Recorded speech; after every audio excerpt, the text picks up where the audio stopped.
खैबर पख्तूनख्वा के ज़िला लकी बरवत में पाक फ़ौज की गाड़ी पर हमला किया गया है, जिसमें कैप्टन समेत 7 फ़ौजी शहीद हो गए हैं। ISPR के मुताबिक पाक फ़ौज की गाड़ी को IED से निशाना बनाया गया। शुहदा कैप्टन मोहम्मद फराज लियास, सूबेदार मेजर मोहम्मद नज़ीर ने जामे शहादत नोश किया कि पाकिस्तान को पूरी ताकत से TTP को कुचल देना चाहिए, पूरी ताकत से, एक सेकंड भी बर्दाश्त नहीं करना चाहिए। अब हमारे पास ऐसा टाइम नहीं है कि हम वेट करें, हमारे लोग पॉलिटिकली डिस्टर्ब्ड हैं। पिछले 24 घंटे में 6 हमले हो चुके हैं। ये खबर मैंने आज सुबह डाली थी, लेकिन अब उसके बाद 3 और हो चुके हैं, 9 हमले हुए। लेकिन पाकिस्तानी आर्मी को कोई फर्क नहीं पड़ता। हमले हो रहे हैं और होते जा रहे हैं। बलूचिस्तान में, खैबर पख्तूनख्वा में इस पूरी सिचुएशन को आप कैसे देखते हैं? कुर्रम में लेटेस्ट जो खबर है, कुर्रम में जो एक्सप्लोजन हुआ था उसमें 4 लोग मारे गए। मेरे कुछ दोस्त है फॉरनर्स, ठीक है, वो मुझे इस तरह ट्रीट कर देंगे जैसे मैं ना कोई टेररिस्ट हूँ, क्योंकि आप पाकिस्तानी हैं, मैं पाकिस्तानी हूँ। बात यह है कि पाकिस्तानी आर्मी के हाथ से पूरा पाकिस्तान ही निकलता चला जा रहा है। यहाँ पे यूथ जो है वो डंडे थामे धमकियां दे रहा है कि पाकिस्तानी फौज आके दिखाए, यहाँ आ जाएगी वापस नहीं जाएगी, ये कहते हैं लोग।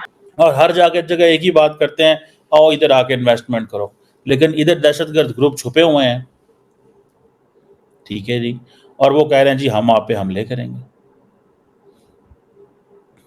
कि आज जो सबसे बड़ा पाकिस्तान का इन्वेस्टर है पाकिस्तान के अंदर, वो चीनी है, और चीनी भी दहशतगर्दों से परेशान है। लेकिन पाकिस्तान के अंदर एक डिस्कशन 2002 में शुरू हुई और 2024 आ गया और हम वहीं पे वहीं खड़े हुए हैं। जय हिंद दोस्तों। तो दोस्तों, पाकिस्तान ने एक बहुत अच्छा वर्ल्ड रिकॉर्ड अपने नाम किया है। पिछले 24 घंटों में 9 आतंकवादी हमले पाकिस्तान में हुए। 9 में से 7 जो मेजर अटैक्स हैं वो TTP ने किया, और जो 2 है वो किसी लोकल आतंकवादी ग्रुप ने किया। इसमें टोटल बताया जा रहा है 11 से 13 पाकिस्तानी जवान इसमें एलिमिनेट हुए, और 2 से 4 वहां के लोकल्स भी एलिमिनेट हुए। आज कोई कह रहा है बकरा ईद है तो पाकिस्तानियों को हलाल होना जरूरी है, तो इसलिए ये आतंकवादी हमले बढ़ा दिए। किसी ने मुझे नीचे कमेंट किया था तो मैंने आपको बता दिया। लेकिन ये भाई, मतलब अगर आप मान के चलो, अगर पाकिस्तान एक ऐसा वर्ल्ड है, एक ऐसी दुनिया, एक ऐसा देश है जहां पे इस्लाम का सेफ होने का मतलब है कि जब तक एक इस्लामिस्ट बंदा दूसरे इस्लामिस्ट बंदों को ना मारे, जब तक ये आपस में फुटते फटते मारपीट खून खराबा ये ना हो, तब तक पाकिस्तानी कहते हैं भाई इस्लाम तो अब खतरे में है। इस्लाम एग्जिस्ट करता है पाकिस्तानियों के हिसाब से, तो मारपीट होते रहना चाहिए। मारपीट, खून खराबा, धक्कम धक्की, ये सब मतलब एक तरीके से इस्लाम का ये पहचान है पाकिस्तानियों के हिसाब से। अगर ये सब नहीं हो रहा है तो कहीं ना कहीं इस्लाम खतरे में। तभी तो कोई एक ऐसा दिन नहीं जाता जिस दिन 2-3 अटैक्स पाकिस्तान में हो ना जाए, 4-5 बंदे मर ना जाए। अगर नहीं मरे तो मौलवी फिर रोड पे आ जाते हैं, भाई इस्लाम तो अब खतरे में आ गया। ये तो इनकी सिचुएशन है। अब बस हो गई, बहुत हो गई। अफगानिस्तान की जो सरहद है, अफगानिस्तान तो हमारे लिए एक लायबिलिटी है, कोई माने या ना माने। मैं तो इस बात पे चीखता रहा हूं कि जिस मुल्क के अंदर दुनिया आ रही है इन्वेस्टमेंट करने, वो भारत है। जिस मुल्क के अंदर IT इंस्टीट्यूशंस हैं, जिस मुल्क के अंदर तालीम है, मेहनत कर रहे हैं, इकोनॉमी अच्छी कर ली है, उधर दरवाजे बंद कर दिए हैं। और जिस मुल्क में दहशतगर्दी है, ड्रग्स है, क्लैशनकोफ कल्चर है, उधर दरवाजे खोल दिए। तो आप जारी बात है, जो अपनी कौम को देना चाहते थे आपने फैसला कर लिया। आप अपनी कौम को क्या देना चाहते थे? आज हम अरबियों के पास जाते हैं कि हमारी मदद करो, अफगान तालिबान को समझाओ।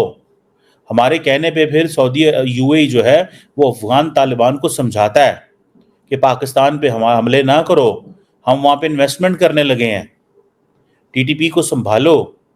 अब अफगान तालिबान होशियार और चालाक और तेज तराज हो गए हैं। एक वक्त था उन्हें इस्लामाबाद के अलावा कुछ पता ही नहीं था दुनिया में। आज उन्हें पता चला है कि कतर और दुबई और अबू धाबी ये भी मुसलमान हैं, इनसे भी हमारे बड़े अच्छे ताल्लुकात हैं। सो हमें सानू मिलिया की तो खटिया की तो लब्बा की तो दिता की, अपना मुआशरा भी तोड़ पान लिया, इधर भी रिलीजियोसिटी ले आए, क्लैशनकोफ कल्चर ले आए, ड्रग्स ले आए, नस्लें तबाह करवा ली, सिर्फ ये कि जी इस्लाम जो है ना एक बड़ी इस्लामिक रियासत बने। अफगानिस्तान भी मुसलमान है, हम भी मुसलमान है। ये क्या क्राइटेरिया भाई? इस क्राइटेरिया से बाहर निकला है। आज भी इस्लामाबाद के अंदर सड़कें बंद हैं, वो जी गजा में हो रहा है। भाई गजा में हो रहा है तो हमारा उनसे क्या लेना देना यार। हमने प्रोटेस्ट कर दिया अपनी पॉलिटिकल डिप्लोमेटिक इंडिविजुअल लेवल पे, हमने अपनी सिचुएशन दे दी। इस्लामाबाद की सड़कें बंद की हुई हैं मौलवियों ने। ये जमात इस्लामी जो है, उनके एक सेनेटर हैं साबिक, उन्होंने इस्लामाबाद का मेन हाईवे जो कि पाकिस्तान का कॉन्स्टिट्यूशन पार्लियामेंट को जाता बंद किया हुआ है। हम रोज तकलीफ में होते हैं, हमें ऊपर से होके आना पड़ता है, सड़कें ब्लॉक की हुई हैं। क्यों जी? वो जी गजा में हो रहा है। यार गजा में हो रहा है तो हमारा इससे क्या लेना देना है? हम क्या कर सकते हैं? हमारी हुकूमत के पास है क्या? हमारी हुकूमत इतने जोगी हो तो टीटीपी को ना चुप करा ले। हम इतने जोगे हो तो कुछ कश्मीर में ना कोई दोबारा अपराइजिंग जैसे माजी में शुरू करवाई थी। हमारी हुकूमत तो किसी काबिल नहीं रही। अब तो अपनी जंग लड़ रहे हैं, सर्वाइवल की जंगें लड़ रहे हैं। माजी में कश्मीर में इतनी जो क्या नाम था, नॉन स्टेट एक्टर को सपोर्ट किया, अब नहीं कर सकते। एक तो सारी बात है इंटरनेशनल प्रेशर है, दूसरा रिसोर्सेज नहीं है, तीसरा पाकिस्तान ने मिलिटेंट्स को बना के देख लिया और अब पता चला कि भाई ये तो बड़ा मुश्किल, ये तो फायर बैक कर जाते हैं। हमने मिलिटेंट्स बनाए, वो मिलिटेंट पाकिस्तान को गले से पड़ गए। वो मिलिटेंट तो हमने किस चीज में सड़कें बंद की हुई हैं? जरा मुझे ये चीज तो समझ लग जाए कि किस चीज के लिए हमने सड़कें बंद की हुई हैं। हमारा सड़कें बंद करने का क्या तुक है? इजराइल वहां मुजालम कर रहा है जहां पे हमारी रीच ही नहीं है। जाओ ना, यहां तो फिर किसी अरबी मुल्क की एम्बेसी को जाके वो करो तो पता भी चले। अब अफगानिस्तान के साथ हमारी सरहद बंद है, लोग जो है वो बड़े परेशान हैं।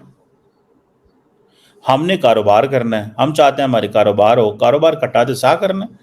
वो अफगानी हमें कुछ करने नहीं देते, उनका दुनिया में ना लेना ना देना ना उनका, वो तो एक ट्राइबल सोसाइटी है and they don't want to live. दुनिया अफगानिस्तान में अमन कब रहा है? वहां पे कभी भी अमन नहीं होगा। सो इतना होपफुल नहीं रहना चाहिए। तो इस वक्त जो है वो सिचुएशन बड़ी फ्लूइड है पीओजे में, और पाकिस्तान के फौज के कंट्रोल से पीओजे इस वक्त निकल चुका है। कल वापस आ जाए ये मैं नहीं कह सकता, लेकिन इस वक्त नहीं है। यही हाल केपीके का है। केपीके में भी पाकिस्तानी फौज जो है का कंट्रोल सिर्फ उनकी जो व्हीकल वो चलाते हैं उसके स्टीयरिंग पे उनका कंट्रोल है, बाकी किसी जगह पे उनका कोई कंट्रोल नहीं। यानी कि वो गाड़ी ड्राइव करके केपीके में दाखिल हो जाए या इधर उधर होके वापस आ जाए वो ठीक है, लेकिन कंट्रोल नहीं है। बलूचिस्तान में तो खैर जीरो कंट्रोल है। मेरे पास कुछ अदादो शुमार है जो मैं आपके साथ आपकी इजाजत से शेयर करना चाहूंगा। ये जो मेरे पास अदादो शुमार हैं ये मई के महीने के हैं, और इससे आपको साफ जाहिर हो जाता है कि ऑन ग्राउंड सिचुएशन जो है बलूचिस्तान को एक एग्जांपल अगर हम ले लें और केपीके को हम इस वक्त रहने दें, तो मई के जो महीना था मई का, उसमें बीएलए ने पाकिस्तानी फौज पे 28 हमले किए, जिसमें 16 फौजी हलाक हुए और 29 को जख्मी किया गया। इन हमलों में 3 कैमरे, एक मोबाइल टावर तबाह किया गया, आईईडी और 9 चेक पोस्टों को उड़ाया गया। तो ये तो सिर्फ बलूचिस्तान लिबरेशन आर्मी का मैं आपको बता रहा हूं। जो बलूचिस्तान लिबरेशन फ्रंट ने अपनी रिपोर्ट जारी की है उसमें उन्होंने कहा है कि 21 हमले पाकिस्तानी फौज पे किए, 32 फौजी मारे, यानी एक फौजी एवरेज डेली की बेस बनता है ये, मारे, 18 जख्मी, एक ट्रेलर को नजर आतिश किया और ग्वादर में 4 ट्रक और 1 बुलडोजर तबाह किया। तो अगर हम ये मिला लें तो 16 और 32 बनता है 48, यानी एक महीने में 48 पाकिस्तानी फौजियों का बलूचिस्तान में मारा जाना ये बहुत ही सिग्निफिकेंट है। और इसी तरह से 30 ये हो गया आपका 30 और 18 47 जख्मी हुए। तो हमले जारी हैं और पाकिस्तानी फौज के ऊपर इसका जो नफसियाती असर पड़ रहा है वो बड़ा इंपॉर्टेंट है। यानी जो सिपाही रैंक के लोग हैं वो बिल्कुल भी जाने के लिए बलूचिस्तान तैयार नहीं है, ठीक है, और जो जूनियर ऑफिसर हैं, नॉन कमीशन ऑफिसर है, वो भी बलूचिस्तान जाने के लिए तैयार नहीं, इसलिए कि ये कोई इंडियन आर्मी नहीं है जहां पे जो ऑफिसर होता है वो फ्रंट से लीड करे। ये पाकिस्तान आर्मी है। यहाँ का जो ऑफिसर है वो अपने आराम वाली कुर्सी में बैठ के अपने ड्राइंग रूम या जो ऑफिस का खूबसूरत माहौल है वहां पे कुछ तवाइफे बुला के इंडिया का बॉलीवुड का गाना लगा के साथ विस्की का गिलास लेके तो वहां से वो कंडक्ट कर रहे होते हैं ये ऑपरेशंस। ये आवारा लुच्चे लफंगे किस्म की आर्मी ऑफिसर्स हैं जो बेचारे गरीब सिपाहियों को आगे करके और यंग ऑफिसर्स को शाबाशी दे के जाओ कैप्टन साहब आप ये ऑपरेशन करके आओ तो आपका मेजर बनने के चांसेस और ज्यादा हो जाएंगे। तो मर रहे हैं लोग, पाकिस्तान के कंट्रोल में नहीं है। अब इंटरनली देखिए ये इंपॉर्टेंट फैक्टर है, इंटरनली पाकिस्तान जो है कोलैप्स हो चुका है, इकोनॉमिकली भी, सिक्योरिटी वाइज, सोशल फैब्रिक भी उसका। आपने देखा कि क्रिश्चियनों पे जो हमले शुरू हो गए हैं, सरगोदा में हुआ, फिर गुजरांवाला में, फिर सियालकोट में, ये सारा तो सोशल फैब्रिक भी तितर बितर हुआ है। और फिर उनका जो सबसे इंपॉर्टेंट है वो ये कि पॉलिटिकल इंस्टेबिलिटी अपने रूज पे है।